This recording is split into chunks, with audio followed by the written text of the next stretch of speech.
Good evening and welcome to Sides of Thoughts, Conversations with the Alliance of History graduate students. My name is Jacob Glicklick and I'll be the producer of the show. The things that you will hear over the next hour represent the views of Sides of Thoughts and the people making them. They are in no way the responsibility of River West Radio. All statements in quotations are solely the legal responsibility of the producer, guests, and callers, so that River West Radio is not liable for any legal issues arising from the content of this program. So thank you for tuning in, either live or in archive. So this episode of Sides of Thoughts, I'm joined by first-time guest Tyler Schultz, a representative from Anti-Authoritarians Anonymous. Hey, Tim. Nice to be here. Nice to have you here. So I thought, for this hour, would be talking about anarchism in the academic and activist context, and particularly, what factors make both allow such a group to operate, and we'll get partly into what operate in what capacity, and about the other successes, scales, limitations, etc. But I guess in broad terms, generally, what's kind of the context of university system in abstract, or UW Milwaukee specifically, that makes it allow it to emerge? Or So I think what's interesting about the university system as a whole is that the way that it has evolved into this thing that starts out as something of a luxury, right? Only a small percentage of the workforce, in the 40s, 50s, had college degrees because it was simply unnecessary for the rest of the labor force to have those degrees. There is plenty of available work that just simply did not require a college education. And now that there's this shift taking place where more of an emphasis has been placed on sort of intellectual labor, or labor that requires some sort of college certification, what you have is essentially an opening up of the university, which on the one hand has increased accessibility to higher education to groups of people who wouldn't normally have it, but on the other hand, it has reduced the value of a college education relative to the sort of value you get out of it. For example, you have to, basically, you have to put in a lot more money now just to get a job at all than you did in the past. And I think that dynamic, which fundamentally creates the conditions for massive student debt, also creates this sort of position where a lot of students are essentially just deferring future economic hardship through student loans. So one of the obstacles for sort of more generalized anti-capitalism or something on campus is the fact that while you don't have to pay off your student loans, it's kind of difficult to wrap your head around how much worse it makes your life. And it's only, once you're out of college and you have to live with your parents or something that you realize wow, I'm essentially an indentured servant to banking institutions.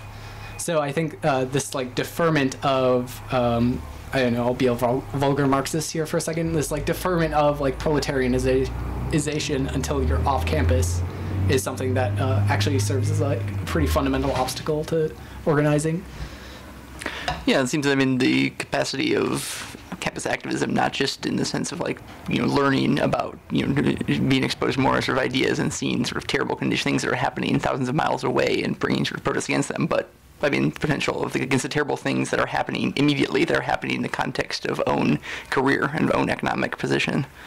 So it's, I think it's also interesting position of itself, since I've often tend to view more and more the function of university systems as also containing the kind of radicalism and discontent as much as it provides space to express it, since it's anytime you make something institutionalized, anytime you have, no matter how challenging the text, or no matter how challenging the teacher, by framing it in a way of classrooms, of study, of departments, of programs, it seems to have the impact of sort of dulling a lot of the edge of a lot of other potentially disruptive and challenging ideas. Yeah, I think that something that defines not only a university, but I would say democratic society as a whole is we can say whatever we want as long as we don't act on it. Yeah, which becomes very effective safety valve for societies. Yeah, I mean, it's a way to sort of recuperate and sort of declaw struggles and prevent them from happening. And I think that there's also this tendency within academia and within sort of like the idea of like academic anti-capitalism to really focus on sort of like semantic differences rather than actually stepping back and realizing that like, well, what we're doing a lot of times in terms of campus activism doesn't really vary significantly between various like groups of different ideological stripes, and like that in and of itself is something that I think needs to be evaluated more seriously when we're talking about campus activism. Is like, well, these differences don't really show up in what we're doing. We're all essentially standing around holding signs and chanting. So maybe we need to like fundamentally rethink what challenging the university system and society in general looks like. Yeah, I mean, even the level of the specificity. I mean, I think there's often a degree of questions of like sort of moderate tactics, too moderate, radical, not radical enough. But sometimes that ends up as probably, I mean, not just the same kind of activities, but like the same kind of signs, fundamentally the same basic types of slogans, the same wide-arching ideology towards actually a public university, et cetera, which might, I mean, generally agree with as a sentiment or even as something that sort of they could approach. But I mean, in the terrain that we're operating into, it becomes kind of a sort of moot point. I mean, it feels that in some ways, I mean, that reshaping to where exactly are at now and mapping in detail power structures that want to disrupt or subvert, I mean, would actually have potential to make us more of a challenge. Right. And I think that even sort of in sections of the university system where the tendency to, I guess, revolt or sort of like break from the usual like status quo still like reflects these tendencies. Like we can go back to the California student movement of 2009 and see that like occupation is something that's as old as the student movement itself. Like it's not, we may be talking about it in new languages, but we're fundamentally just like reproducing the same sorts of struggles that have failed in the past. Or more recently, if we look at the Quebec student struggle with Class A and these like student unions, it's interesting for sure to see a student movement actually succeed for once in achieving what it wants to achieve, but ultimately they're falling back on the model of the workers' movement. Essentially, we have this union, we go on strike till our demands are met, and then we return to work.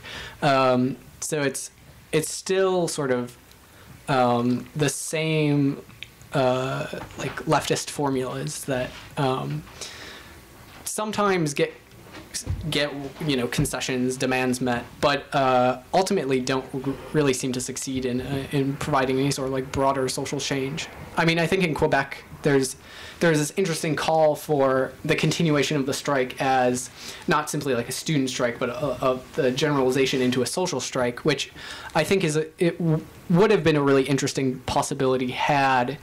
Or like if Class A has the ability to mobilize students. I haven't really kept up on the reading about what's happening in Quebec right now, but my understanding is that Class A does not currently have the resources to sort of like mobilize a more generalized strike. Yeah, I wonder if you could maybe expand a bit on the sort of criticisms or sort of outlining, or why I see that looking to worker movement strike as like usually a inadequate model for right.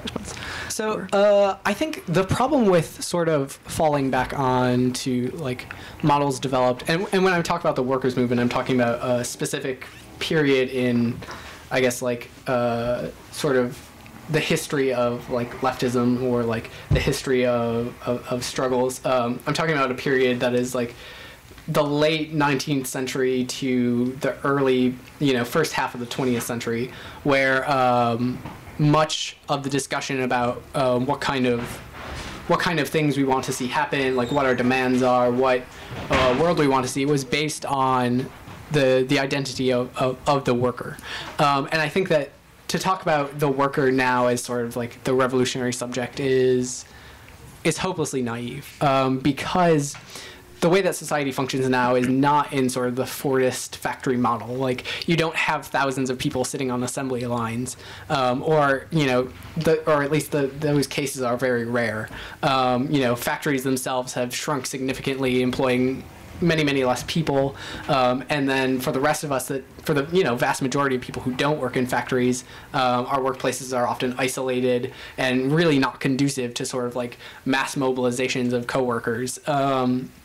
And I think that to look to the models of put forward by the workers' movement is to look to something that really is less possible now than it ever has been, really, since the beginning of the Industrial Revolution. And I think there's like someone will, I'm sure, be quick to point out the Palermo strike, which is like ongoing here in Milwaukee, and it's precisely the isolated nature of the strike that I think proves the sort of like passage of the workers' movement, and that like compared to like like workers going on strike in the 30s and 40s, particularly before the New Deal, you would have like tens of thousands of people out. Palermo strike is 120 people, and it's isolated to a single productive unit, i.e. like a single factory. Whereas in the heyday of the workers' movement, it would not only be the factory making demands going on strike, but there would be all these like sympathy strikes and all these other actions. Which are made sort of impossible not only because of like legal constraints, but like even if those legal constraints weren't there simply would not be enough people employed in the kinds of labor to like do those things. Yeah, I mean, I guess I agree with some points of that, although I guess dispute somewhat in terms of like the dissection of problem within worker movement. I mean, I think that the changing working environments that make certainly some types of the mobilization no longer possible or no longer like viable for most cases certainly happen. But I mean, I guess if we're talking more broadly, I think the decline becomes easier marked. I mean, just this signing of no strike clauses and agreeing, and I think labor movement gutting its own militancy and combative tendencies. So I mean, I guess maybe expanding like what you see as or like more useful more useful alternatives within either the student context or like more broadly. I mean, I think in the context of students, we have to recognize that the student is not something like very few people who go to college today identify themselves as like a student first. They are people who happen to go to school less, before they are like identify as like I am a student, going to school is what I do, and I think that's due mostly to the fact that most people don't spend their entire lives in the university. It is for the most part a transitory sort of experience. You do your 4 to 7 years, you get your undergraduate, and for most people you're out, or you do your 4 to 7 years and then go do masters and then you're out. It's only the people that stick around for the PhDs and become professors that can really claim that like, yes, I'm a student all the time or something, or that is a like significant part of their identity. And I think the alternative is to understand what the university is, and that it's a point at which lots of different people come together to participate in like the activities that comprise education in this country. It's a point where they come together and then immediately like split off from each other. Very rarely, in the United States at least, is there this idea that students form any sort of single coherent identity.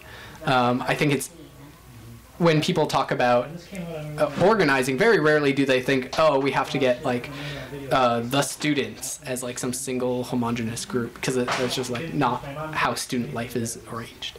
But like I think there's also a potential for that to change. Yeah. Okay. Yeah. Since the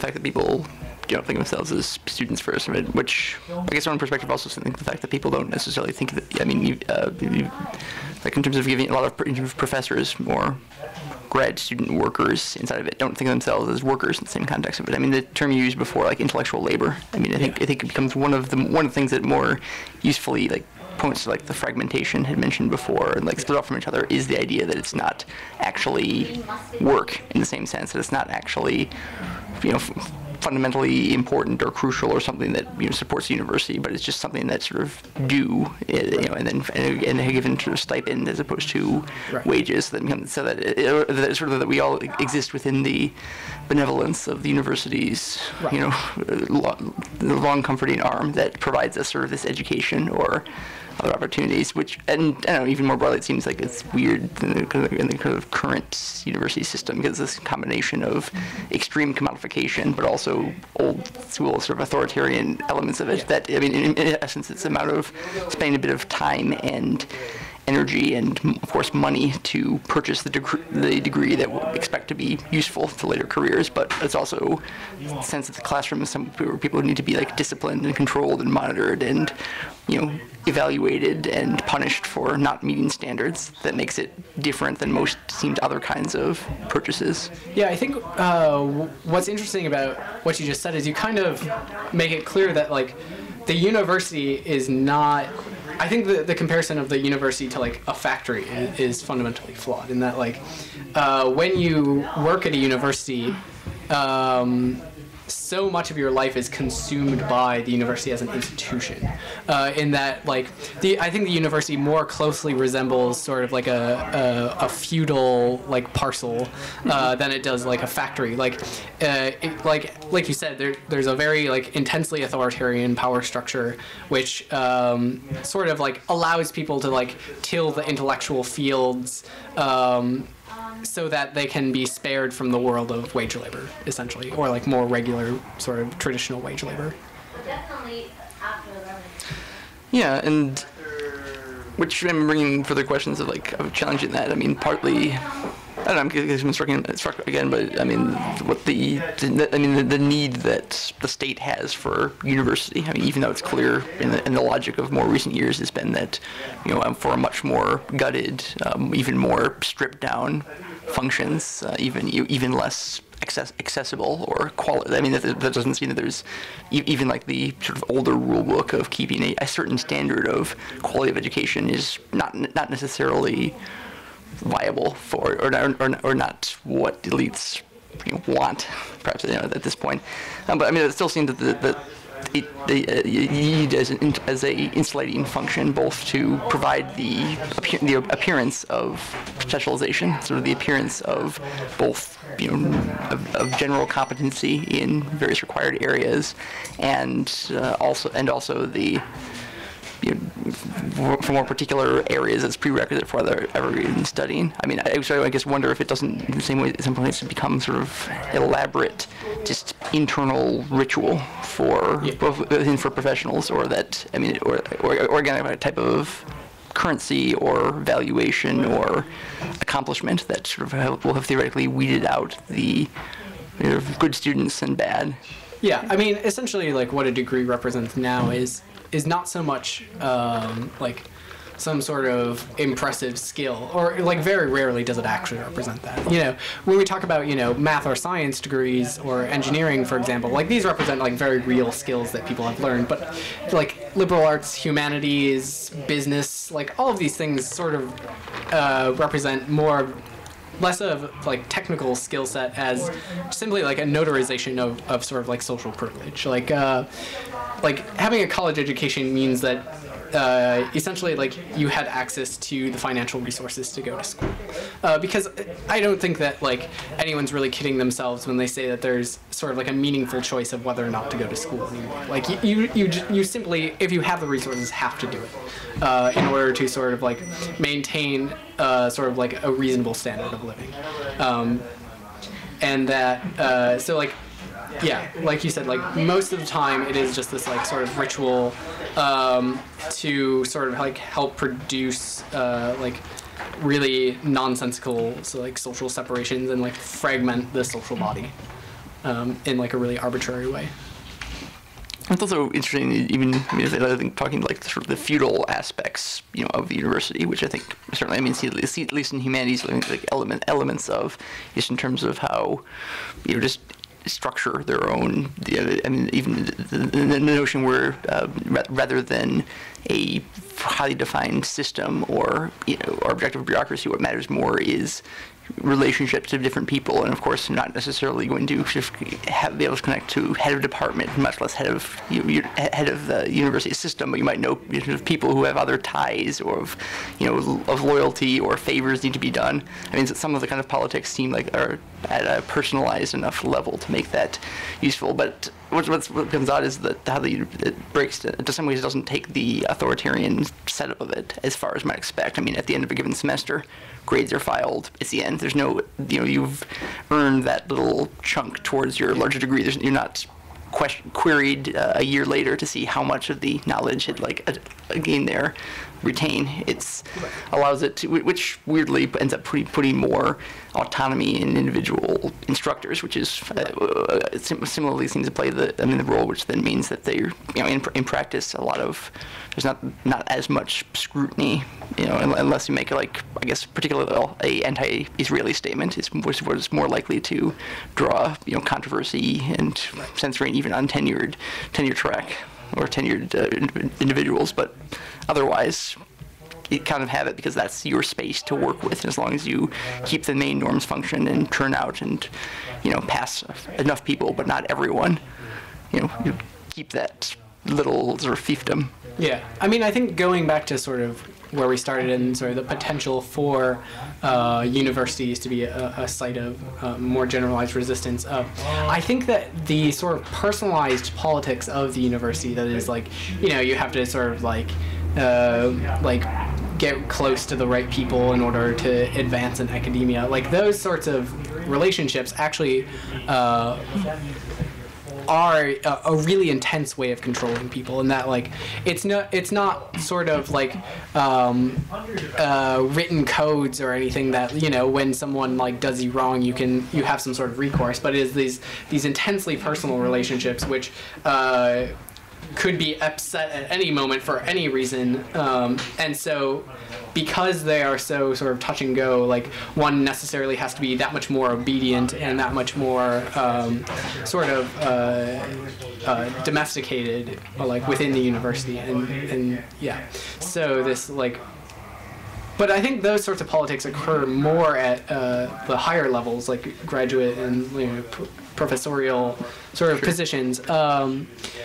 Whereas the undergrad seems to be concerned less with that, and it seems to be more of sort of this sort of cynical relationship to the university, where it's well, I'll put in my time, and assuming that I'm one isn't going to graduate school, I'll just put in my time, do what needs to get done, and get out of here. Really, with sort of no interest in education, or no interest really in any sort of critical thinking or anything of that. The university is simply a place where one goes to get this fancy piece of paper and then go out into the world. And I think the shift away from a focus on education is actually another reason why the university becomes less and less a potential site of resistance, and more simply just an economic relation that is extremely depersonalized for the vast majority of the people who participate in it.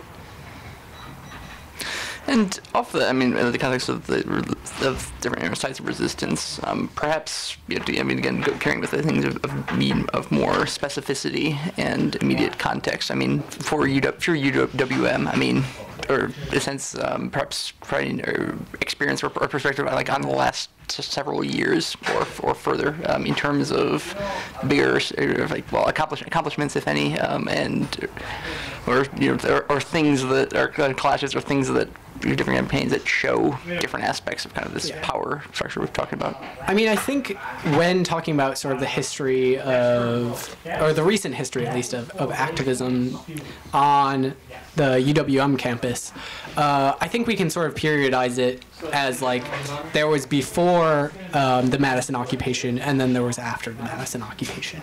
And I think the period before the Madison occupation, particularly I'm thinking like 2008-ish to 2011, was characterized by sort of the more traditional approach to the university and organizing on the campus. There's the big sort of campaigns revolving around tuition, and they draw at best a couple hundred people, and sort of produce the same standard like reactions to tuition hikes, protesting marches, but it's all very, very sort of closed and contained within particular activist circles, particular activist organizations, i.e., like Students for a Democratic Society, and it was like pretty marginal up until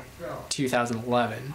I think the one like possible exception to that is the episode in 2009 where a SDS rally like went to Chapman Hall and there was a scuffle with police, and the police like the 2010 actually the march. Education rights campaign, the 16 arrests. Yeah. The sort of like one sort of really intense moment where students are arrested for the first time in as long as anyone can remember, and it breaks out into this big controversy, and that is sort of the peak of pre-2011 activities on the UWM campus. So then 2011 happens. We all kind of, at this point, have probably talked about this event endlessly, and I don't need to go into too much detail. And then there's things going on in Madison, and then there's sort of this often overlooked occupation at UW-Milwaukee. And I think while the occupation lasted for like 60-something days, the period that's worth focusing on is really the first 2 weeks, in which you have a large open space, which is the theater building, occupied by a pretty unlikely sort of ragtag bunch of people who would not normally interact with each other. So you have people from sort of the community who are, a few years removed from the university generally, and you have the sort of like usual groups of student activists, and then you have a couple of just sort of random students trying to figure out what is going on. And I think that out of that occupation, though in and of itself, it was an interesting experience, certainly, but didn't sort of produce anything that really registered outside the university. But that experience itself opened up this space where all these people like suddenly interact with each other and interact with each other's ideas, and that fundamentally, I think, changed the nature of student activism in Milwaukee as we see it today, at least. And like I would argue, sort of like anti-authoritarian activities more generally.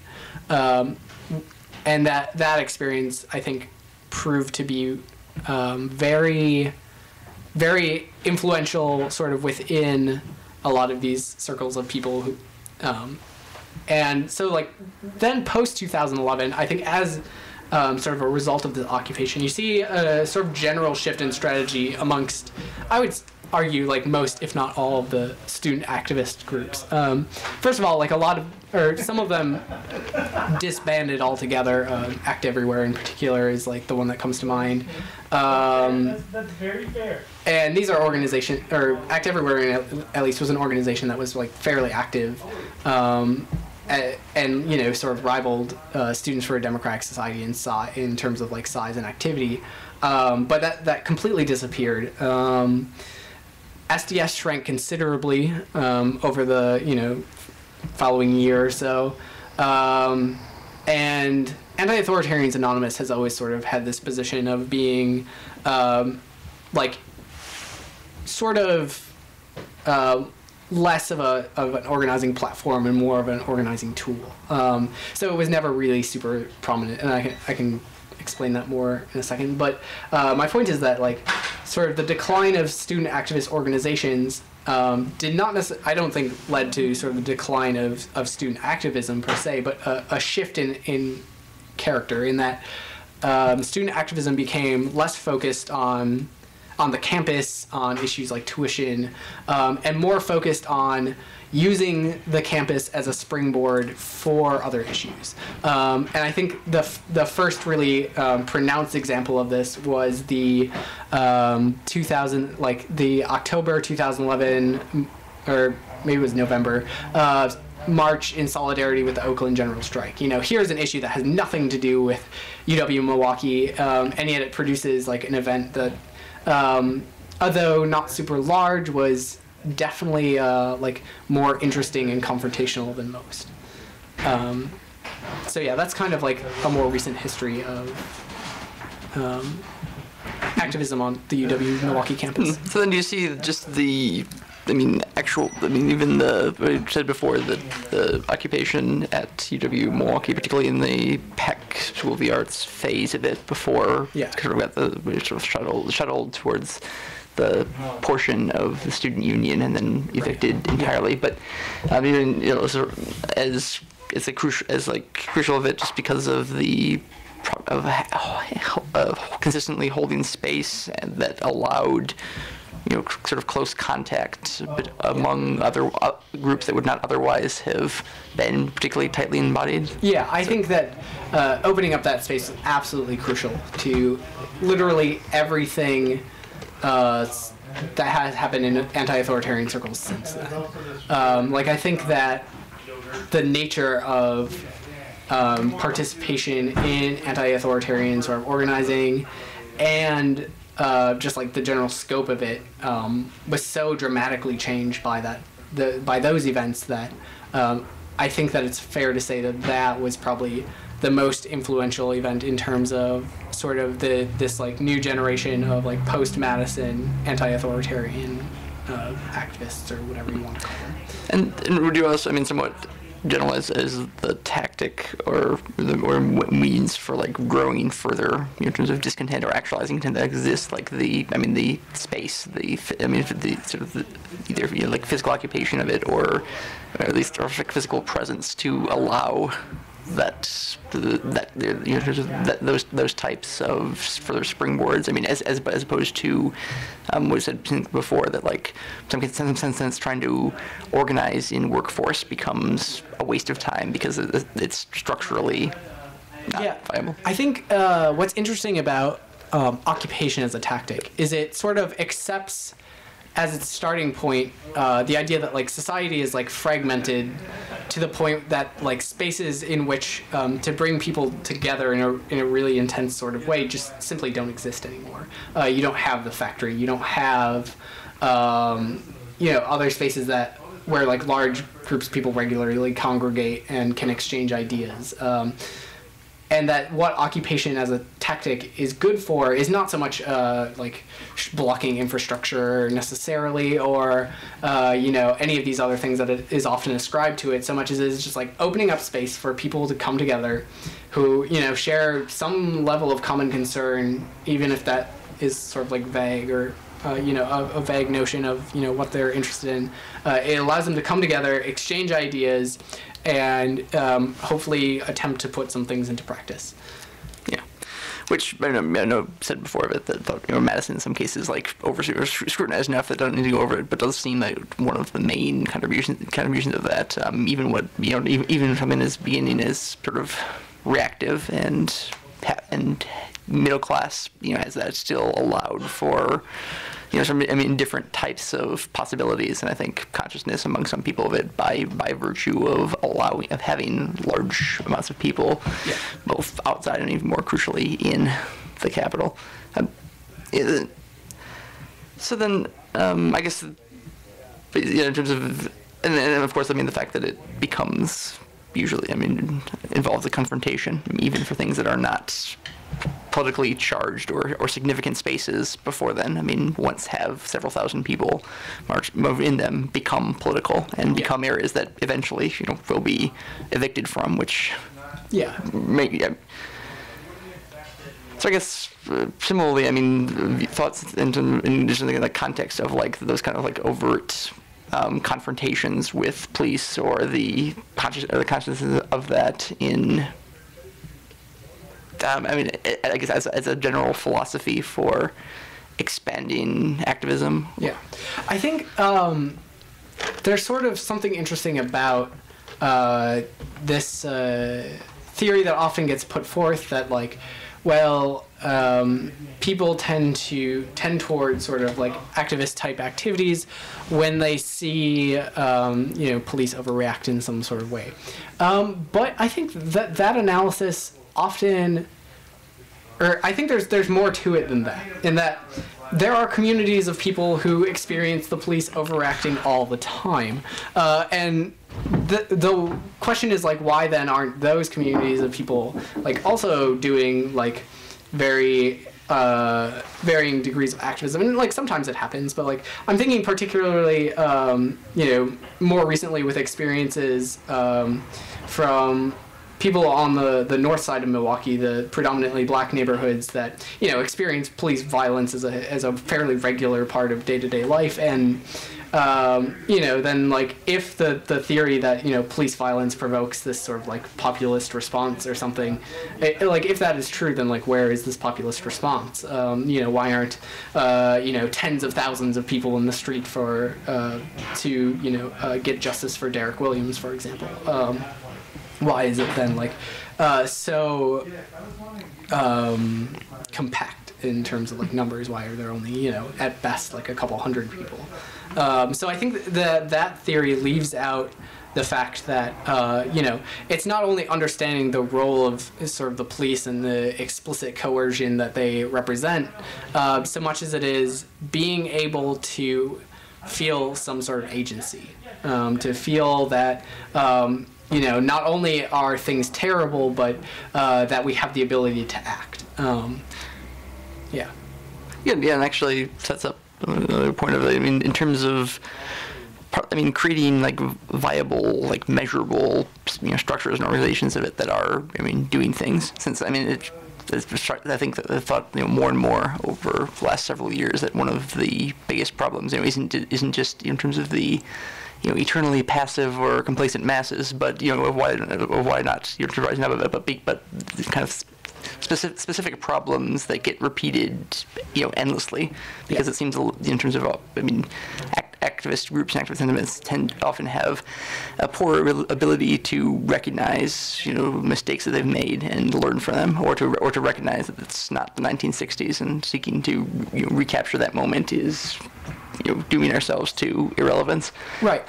I mean, there's no shortage of people saying like, this thing is terrible, like this thing is awful, like everything in society is horrible and like going to sort of collapse. Like in fact that is like a very mainstream position. Like that is not, it's not like shocking to be like, well, like society is based on violence. Like, well, yes, I think like most people sort of at least intuitively understand that. It's and I think like Zizek does a really good job of sort of like analyzing this. It's sort of a lack of any sort of vision of the future. Like there's an anecdote that I really like. So in China, they banned, or the Chinese Communist Party banned a film about time travel, and the stated reason was that history shouldn't be left up to the fictionalizations of some like petty bourgeois filmmaker or something. But like I think the more, or like the story goes that like the more serious reason was that time travel is a way of like imagining alternatives and an alternative past and subsequently an alternative future. And Zizek then goes on to say like that kind of censorship is simply not necessary in the United States. Yeah. People have given up. Yeah, the distinction between that the Chinese still feel it's dangerous. It's worth preventing that because people could envision other alternatives, whereas we would just go like, no, it's accept it as the norm. I mean, I think that with sort of the collapse of communism as like a meaningful political force, the left is sort of in the wilderness and looking for a new direction, and I think that there's another sort of I think, really telling. I think it's Frederick Jameson who says, it's easier to imagine the end of the world than it is to imagine the end of capitalism. And then this gets attributed to reasons why sort of like apocalyptic films have been particularly popular in recent years. Zombie movies, zombie scenarios in particular come to mind. So I think it's like the task of the left today, the student left, the sort of not student left, is to radically break from old formulas and begin to think about what a society we want to live in looks like beyond simply just trying to like hold up the welfare state. Yeah. Yes, I certainly would agree that in some ways can use, degree of like failure for current conditions and the personal into Wisconsin note that we recognize the way of what happened and what didn't happen in 2011 as the basis to then first, demolish and rebuild own organizations of it, like then challenge things, more public things. But I guess also often become just concerned with an issue of like measurability, since part of the problem I talked, mentioned before. That the repeat of old mistakes or which shows itself more clearly in the idea of march, hold sign, give speech in an area where you're only literally talking to yourselves and the people going after the march, all of whom have heard it many times before and will hear it many times again. So it persuades no one, goes through no one, and then continues on. And some of that becomes a matter of ideological or individual issues.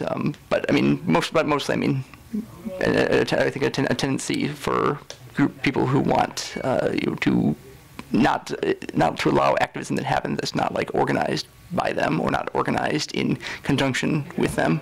Yeah. So I guess moving beyond that, the question that some of it becomes, I think, honest mistake or mistakes that are not purely intended to be hampering it, but lack the context to critically assess when something isn't working. Because again, the tendency, if you're in a group with a coalition with people of it, is after each time to declare a victory and then leave, whether anything's been accomplished or not. And you don't want to alienate, specific members or other groups by calling out on more severe problems. So I guess in the statement I mentioned before, that you think that particularly within UW sort of Milwaukee, that the post 2011 and both dissolution of some reserve groups and erosion of some of the older standards of activist frames of it. Containing, but as still somewhat, if I'm hearing you correctly, as like positive, because allowing other kinds of options and tactics that are more effective. Right. And as I was saying earlier, I think this is kind of where the way that Anti-Authoritarians Anonymous is organized is telling of what I think is sort of the new paradigm. In that Anti-Authoritarians Anonymous doesn't exist to organize on campus. It doesn't really exist to do any sort of the traditional leftist standards. What it exists to do is provide resources for people of an anti-authoritarian bent. In that, the main activities of Anti-Authoritarians Anonymous the last several years is bringing speakers and providing literature and other sorts of resources to people who just happen to be in the university. We're not interested, it has never been interested in organizing students or anything of that. If anything, it's interested in moving resources from the campus to the communities in which we live, which are in I think a general sense a more realistic place to do organizing. And I think that's the new paradigm, is you have people who no longer are fighting ideological battles so much as fighting for very sort of materialistic ends, which I think and say what you will about that, I think that is the way things are going. I think if we look at the riots in 2011 that occurred in London and subsequent other activities of a similar nature, occurring all around the world, it's not people motivated by political means. It's people who simply are so sick and tired of being sick and tired, to sort of use an old standard, that they're simply going to take what they want. And I think that we can't moralize that in any sort of way. We have to just like understand that that is the new paradigm. It is decentralized, it is leaderless, it is chaotic, and it is the place from which new ideas about society are going to come from. Yeah, I mean, a lot of what said is appealing and agree with as a general setup of it, and even in the specifics, the reference. But I guess I still somewhat caught up on like some of the measurability question of that. I mean, in a sense of, or indications that the shift of campus as a launching pad for other kind of resources and and tactics and like in sort of intellectual resources for kind of organizing back to kind of organizing by sort of more effective and has kind of immediate gains.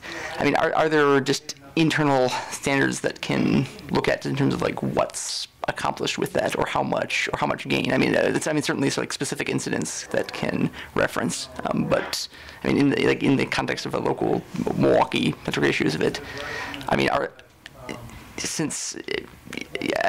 think I could see sort of a possibility for approaching that as a new paradigm, as a better long-term strategy that isn't able to recognize whether it's having enough impact to matter.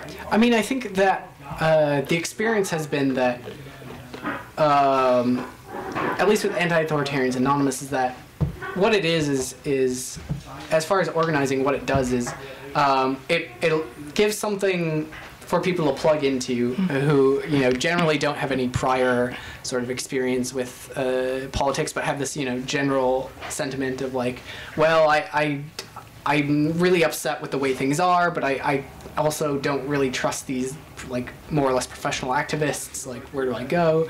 Oh, here's this like group of people who do various things whenever, and like you can kind of pick and choose what you're into, and like it is sort of this like space to plug into and then get shot out wherever your heart desires, as opposed to sort of the traditional position of like, here's our student org, you will like come and like, if you want, do work for the student org, and then after a couple of years you'll burn out and go sit in the eighth note. It's a fundamentally different sort of way of approaching how we organize and how we think about organization, and that it is a framework that exists to allow people to do what they want, not to direct behavior in a particular direction. So I guess partly, also reading you correctly, that I mean, the optimistic argument from that would be that it becomes more able to affect change and more successful. But the pessimistic one would be that it's either case what we need to do, because that's what because it's more sustainable. Yeah, I mean, I think, well, like, first of all, it is like simply easier to do an organization that way, where it's like, we're just going to provide resources and you can do what you want. We don't really have any intention of like pushing any particular agenda. It's simply requires less energy on our part. But I think I think the optimistic sort of view is like more true in that like what's important right now is not orienting people in any particular ideological direction, whether that be towards anarchism or communism or whatever.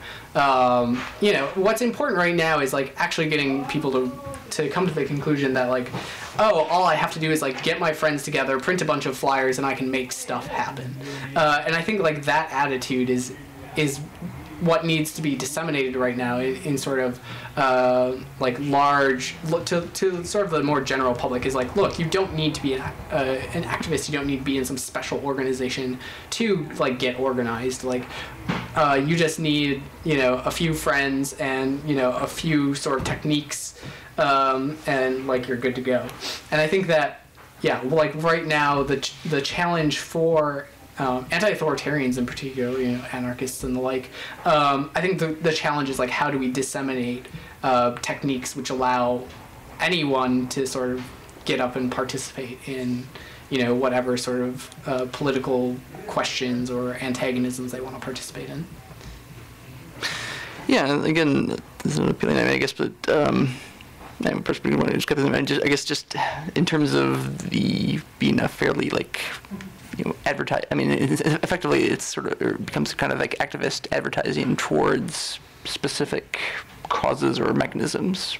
Would that be fair? I mean, well, I don't think that. I think in the particular context of Anti-Authoritarians Anonymous, there's never been any single cause that people are into. Some of the membership is really interested in animal rights or something. Some of it is interested in sort of the classical anti-capitalist anarchisty type things. Some of the membership is simply interested in reading post-structuralist theory or whatever, and whatever. But I think the idea is to disseminate practices, not to advertise any particular cause, but to say that when things are going wrong, you have this recourse that is to get organized and do what needs to be done. Okay, yeah, I think that's a distinction a bit more, and in that, I mean, since mention, as the name, even name the group of it, challenging multiple frameworks of authoritarian structures of it. So it sort of goes more with engaging with the broader Milwaukee and issues are at. I mean, I guess, particularly for this city literally more than any other in the country in terms of systemic racism and segregation. I mean, is that something that I think have much capacity to frame connections with, or? I think that, the problems that, or the sort of political ideas and political positions that one encounters really depends a lot on where one is in, the city of Milwaukee. So I think that, also, if I may just do a shameless plug very, very briefly, there's another march for Justice for Derek Williams this Sunday at 1 p.m. I'm not exactly sure on the specifics of where it's meeting, but if you're interested, check out Occupy the Hood Milwaukee's Facebook page. There's also a Justice for Derek Williams Facebook page, and if you know any of the members of the Williams family personally, I'm sure they will be eager to let you know. But anyhow, so going back to sort of what I was saying, it depends a lot on where in the city you are. Systemic racism is definitely an issue that is pervasive throughout the entirety of the city, because it is the basis upon which the geography of Milwaukee is constructed. There are very real racial dividing lines which are imposed by coercive institutions, primarily the police, and exist only because of really intense violence on populations of color. And I think this systemic racism, if you're in the East Side and in a predominantly white community, isn't maybe something that makes sense to organize around. But if you're in River West, the North Side, basically any other part of the city where white people are either constantly in contact with people of color or are in fact the minority, it does make sense to organize around those issues. And that's what we're seeing in the North Side now, is I think a significant uptick in organizing around racism and anti-racism, especially in the wake of the appalling police brutality that, I mean, definitely didn't start with Derek Williams and won't end with Derek Williams, but that really was put on display for the entire city. Thank you. Actually, a lot more things I'd like to ask you, but we're close to other time. Just wondering if there's further end statements or summary you would like to make. I mean, I think that if I have sort of one thing to say about campus and campus organizing, is that the university can never be reformed to be something that is like socially progressive or like really serves anyone other than sort of the traditional capitalist interests, status interests. But I think what has to happen is the university must be dismantled, and we must like learn to educate ourselves, and you know, we should have no love for the university. We shouldn't try to like maintain it or make it better, because it can never be anything other than an institution that is used to segregate populations and you know, enslave people with mountains of debt. Yeah, but recognizing that and acting against it, I think becomes where we have a possibility for the true, you know, teachable moment, or the more effective education that will serve us well. Right, education comes through struggle, always. All right. That seems like a pretty good tagline. All right, so thank you very much, Tyler, for joining us. Yeah, it's been great to be here. It's been Size of Thoughts.